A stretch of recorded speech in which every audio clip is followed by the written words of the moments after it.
I'm going to tell you about a girl named Amelia. She thought someone followed her home. She was wrong.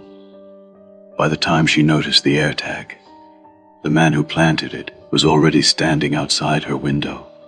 That's not exaggeration. That's where this case was heading long before Amelia understood she was part of it. I'm Rafe Quinn, and if you've ever felt safe just because you were in public because there were people around you, lights overhead, music playing, listen carefully, because that sense of safety is exactly what made this possible. It was early winter, that stretch of the year when the holidays are close enough to feel, but the cold hasn't fully settled in yet. The mall was still open, but thinning out by the minute. Decorations everywhere, lights wrapped around railings, a massive Christmas tree standing in the center of the main floor. The kind of place where your guard drops without you noticing. Amelia had been there for hours. She liked getting her shopping done early, said it made December easier to deal with. By the time she sat down on a bench near the tree, she already had several bags at her feet, gifts for family, a couple things for herself. Nothing unusual, and that's important, because nothing unusual is how this story begins. When the man sat down beside her, Amelia didn't tense up, he didn't rush, didn't stare, didn't invade her space. He just sat and made a joke, something harmless. The kind of comment you hear all the time in places like that. She laughed, not because it was especially funny, but because silence feels awkward when you're sitting next to a stranger. That reflects the instinct to be polite, is something people like him understand very well. They talked for a few minutes, nothing personal at first, just small talk. He mentioned how long he'd been coming to that mall. Decades, apparently. Talked about how places change, how things disappear. Then he said something that stayed with her. He told Amelia she reminded him of his daughter. That line does a lot of work. It sounds warm, familiar. He pulled out his phone and showed her a picture. A young woman, about Amelia's age. But there was no resemblance. Different face, different eyes, different everything. That should have been the moment something felt wrong. But it didn't, because when someone looks harmless, your brain fills in the blanks for them. When Amelia stood up to leave, the man didn't stop her, didn't follow, didn't linger, just smiled and said goodbye. She didn't look back. Most people don't, and that's the problem. The drive home was short. Barely 10 minutes, familiar streets, routine turns. She was already thinking about getting inside, dropping the bags, changing clothes. That's when her phone vibrated. A notification she had never seen before.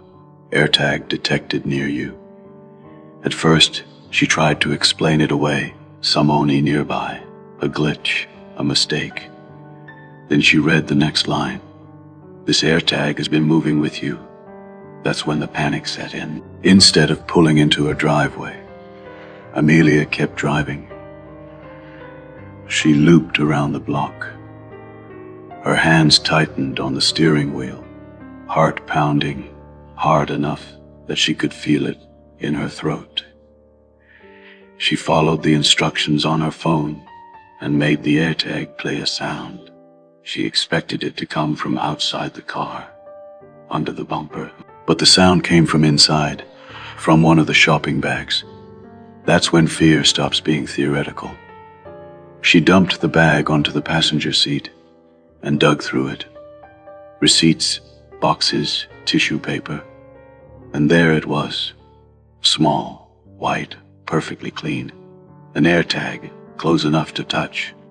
She didn't think. She drove a little farther, rolled down the window, and threw it out into the street.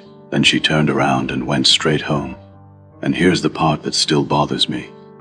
Removing the tracker doesn't make you safe. It just tells whoever placed it that you noticed. She parked outside. The garage was already full. No place to hide the car. She locked the doors, went inside, called her brother, told him what happened. He told her to call if anything felt wrong.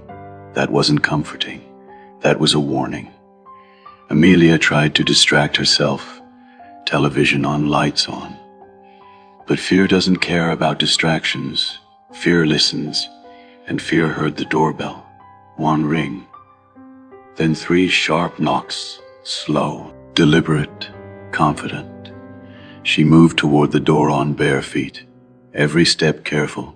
She stopped just short of the glass, and then she heard his voice, calm, friendly. He said her name, and everything snapped into place. The bench, the conversation, the bag. He said he thought she had his AirTag. Said it must have fallen in by accident. But accidents don't end with someone standing outside your house. Amelia didn't answer. She didn't open the door. After a moment, the knocking stopped. When she checked again, the man was gone. That should have been the end. But cases like this don't end cleanly. They pause. Minutes later, as she sat frozen in the living room, she noticed movement near the window. At first, she told herself it was nothing. That's another survival instinct, lying to yourself until help arrives. But then she heard his voice again, right outside the glass, close enough to feel. He stood there, his face inches from the window, smiling, like this was something he'd practiced. He lifted his hand and tapped on the glass once. Not hard, not to get her attention, just enough to let her know he was real. And then he said, "I love it when they pretend they don't know." That was the moment Amelia understood something. The AirTag wasn't meant to help him find her. It was meant to see how she'd react once she realized she was being watched. Because by the time she threw it away, he didn't need it anymore. She backed away from the window, heart hammering so hard it made her dizzy. Her phone was already in her hand. She didn't know who to call first. And outside, the man didn't move, didn't press his face closer, didn't try to scare her.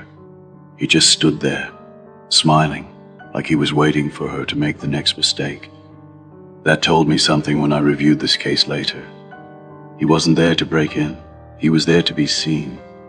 Amelia backed away from the window slowly, heart hammering so hard it made her dizzy. Her phone was already in her hand. She called her brother again. This time she didn't explain. She just said one sentence. "He's outside my house." Her brother didn't ask questions. He told her he was on his way. And then he told her to call the police. While she waited, Amelia moved through the house, checking locks she had already checked. Front door, back door, everything was locked. Because locks only matter if the danger is outside. She peeked again from the corner of the room. The man was gone. No footsteps, no car, nothing. That should have helped. Instead, her stomach dropped.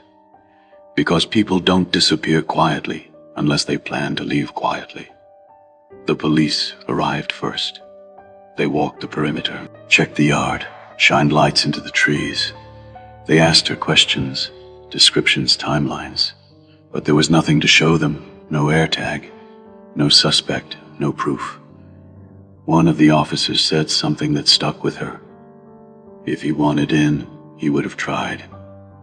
That sentence haunted her because it meant he hadn't failed. Her brother arrived minutes later. They checked the windows together. Nothing, no sign anyone had been there. But Amelia couldn't stop looking at one detail. The spot where the man had stood. From there, you could see straight into the living room, straight to where she'd been sitting, which meant he hadn't searched for her. He already knew. That night, Amelia didn't sleep. She replayed the timeline over and over. The bench, the conversation, the AirTag alert, and one question wouldn't let go. How did he get to her house so fast? The AirTag alert hadn't gone off at the mall. It hadn't gone off while she was driving. It only appeared when she was almost home. Which meant the AirTag wasn't guiding him. It was confirming something. The next morning, Amelia checked her phone again. No alerts, nothing. But when she stepped outside, she noticed something small. Her trash bin had been moved. Just a few inches. enough that she knew she hadn't left it that way. She didn't tell the police, didn't tell her brother, because she couldn't explain it. And that's how this case shifted, from something that happened once to something that might still be happening. Because here's the part most people miss. If the AirTag was only meant to get him to her house once, then why did he come back at all? By the end of that day, Amelia understood one thing clearly. The night at the window wasn't the end. It was the moment she was supposed to realize that she was no longer ahead of the situation. Amelia didn't go to work the next day, not because she was afraid to leave the house, because she was afraid of what she'd notice if she stayed. Fear has a way of sharpening your attention once you stop trying to ignore it. She started in the daylight, walked the perimeter of the house slowly, not looking for damage, looking for familiarity. That's when she saw it. The ground beneath the living room window. The grass there was flattened, not crushed, not torn up, pressed down in a way that suggested someone had stood there for longer than a moment. Long enough to wait. She told herself it could have been anything. A delivery, a neighbor. But when she stepped closer, she noticed the direction. The flattened patch faced the window directly. The exact spot where the man had stood. That's when something clicked. The position hadn't been chosen randomly. It was practiced. Amelia went back inside and stood where she'd been sitting the night before. From that angle, you could see straight through the glass, straight to the hallway. Anyone standing outside would know immediately whether the house was empty, whether she was alone, whether she was home. That realization settled in slowly. The man didn't show up to check if she lived there. He showed up because he already knew. She checked her phone again. No AirTag alert, nothing. Which meant one of two things.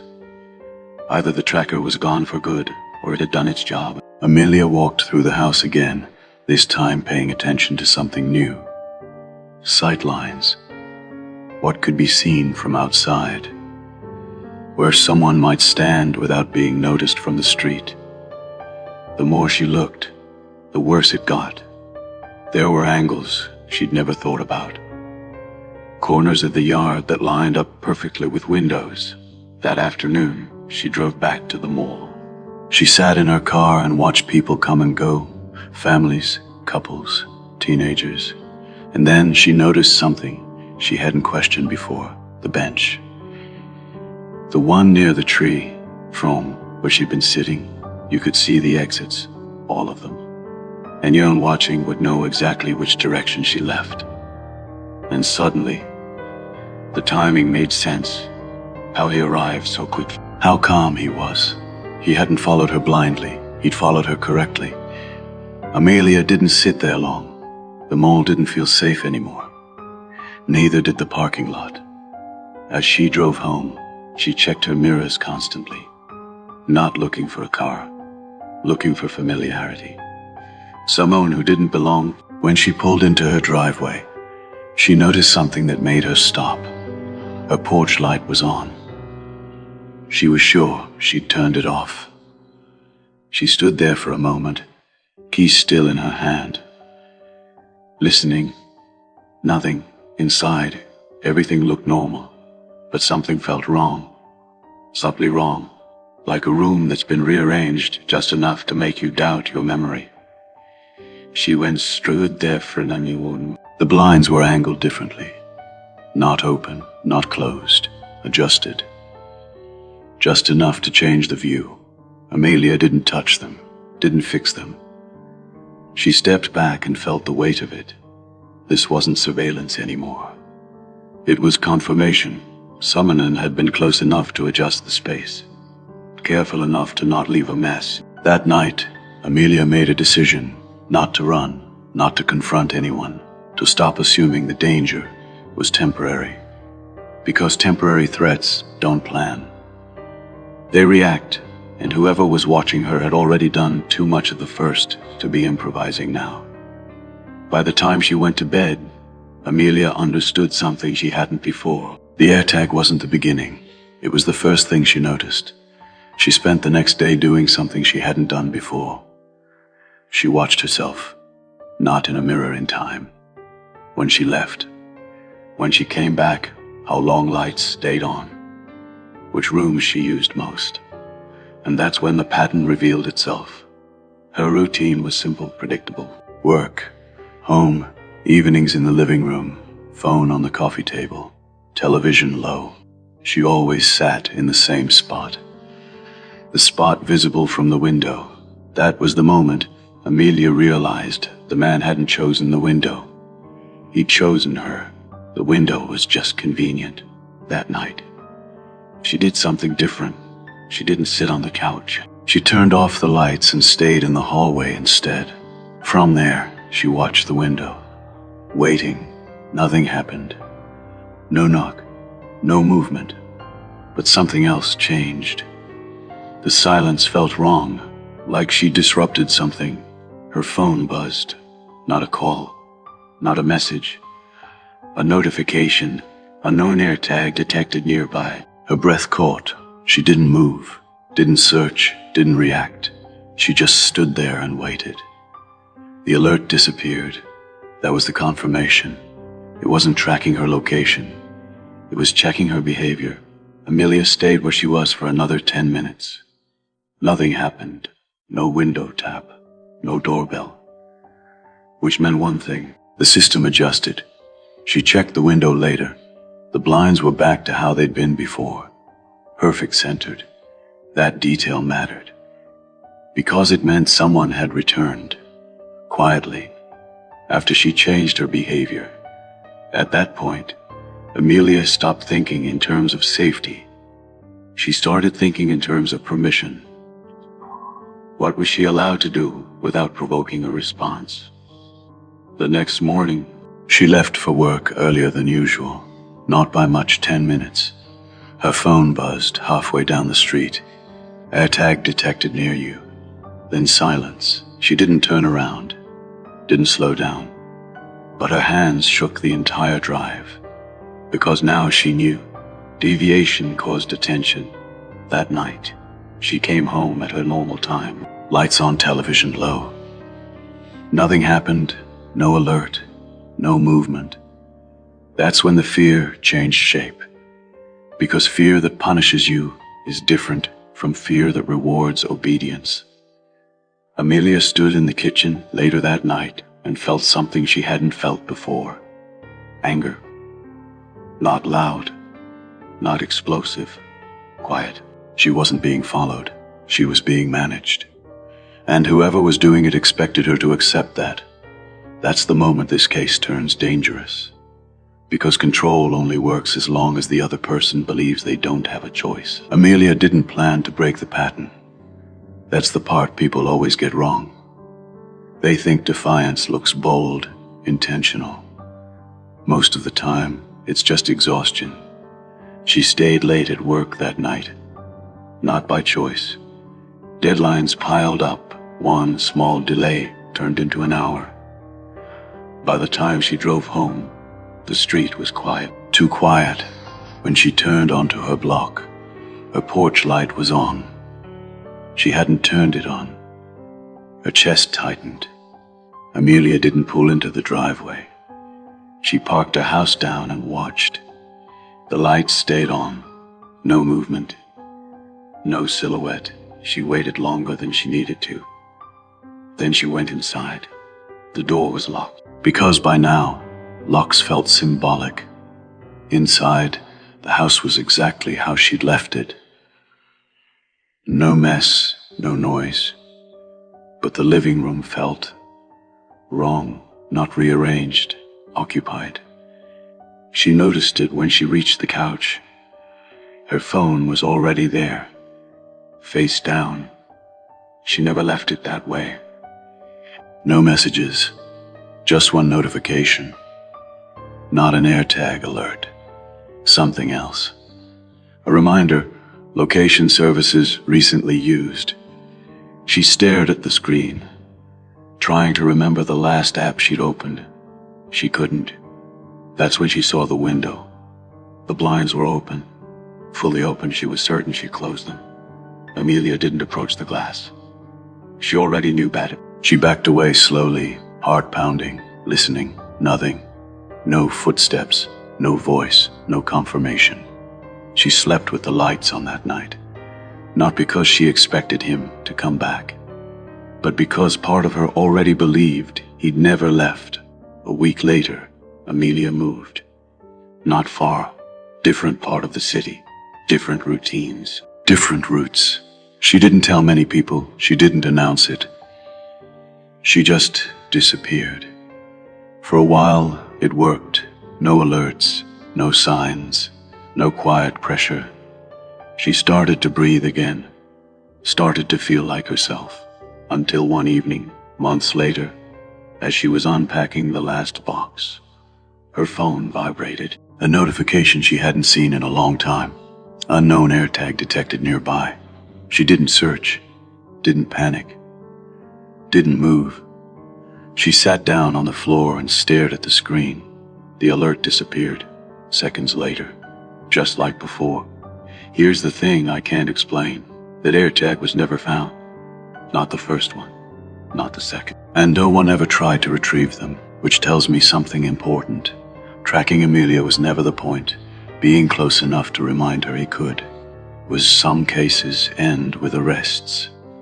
Some end with answers. This one ended with a change in behavior. Amelia still checks windows, still locks doors twice, still notices patterns most people ignore. And every now and then, when she feels watched for no clear reason, she remembers something I can't forget either. The man never needed to follow her. He just needed her to know what it felt like to be reachable. That's where this case ends. Not because it's over, but because that's where it stopped making noise.